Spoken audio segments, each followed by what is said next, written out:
МНР затвори комисијата за надворешни работи на која денеска 10 идни амбасадори на земјава ги бранеа своите тези за функцијата која ќе ја извршуваат. Од собранието за Телма вела дека комисијата морале да ја затворат за јавноста, бидејќи добиле известување од МНР дека целиот пакет на материјал за тезите на идните амбасадори се класифицирани како доверливо.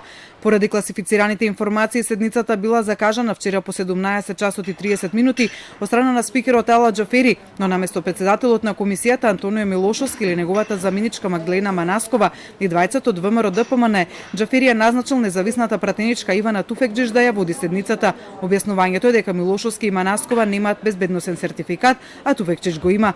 Досегашната пракса на сослушување на идните амбасадори од страна на комисијата биле отворени. Во минатото точно дека имало разговори со амбасадори и покрај тоа што имало класифициран материјал. Меѓутоа не биле целите тези класифицирани.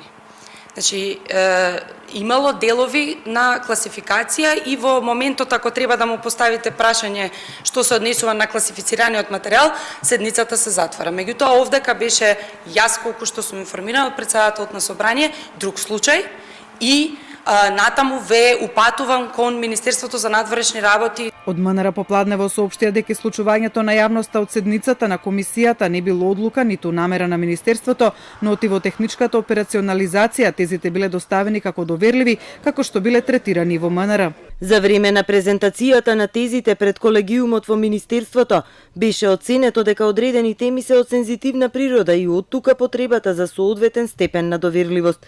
Тоа по автоматизам повлекло надлежните служби во собранието да оценат дека е потребен одреден степен на доверливост при презентацијата на тезите. На безбедносното класифицирање на седницата и поради тоа негово отстранување од неа реагираше Милошовски, велики дека никогаш досега не се случило биографиите и тезите на амбасадорите да бидат класифицирани.